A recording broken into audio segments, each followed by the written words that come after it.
Walaupun baru hari pertama beliau melangkah kaki ke kementerian yang baru, YB Steven Sim, beliau dah pun masuk Gear 6 dan ada 3 keputusan awal yang berkuat kuasa dengan segera yang beliau umumkan.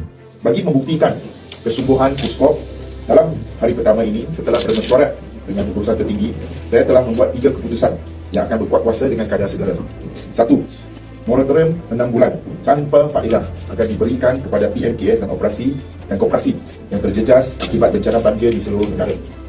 Moratorium ini akan merangkumi pembiayaan daripada 7 agensi di bawah Puskop, iaitu Suruhanjaya Koperasi Malaysia, SME Corp, Tekun Nasional, Bank Rakyat, SME Bank, Pernas dan Amanah Ikhtiar Malaysia.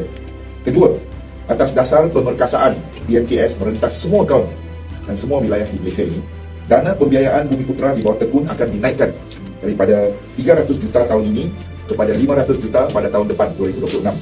Pembiayaan untuk usahawan India melalui skim pembiayaan usahawan masyarakat India ataupun SPUMI juga akan dinaikkan daripada 30 juta tahun ini kepada 50 juta tahun depan.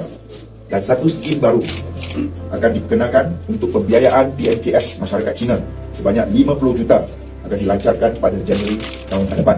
Itu lebih kurang Januari itu.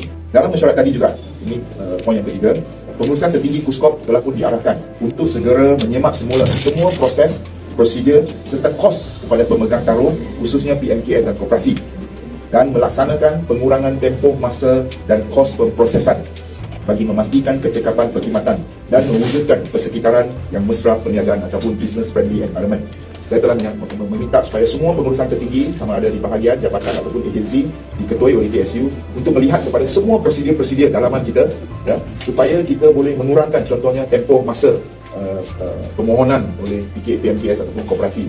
Contohnya pengurangan kos fee, yuran dan sebagainya.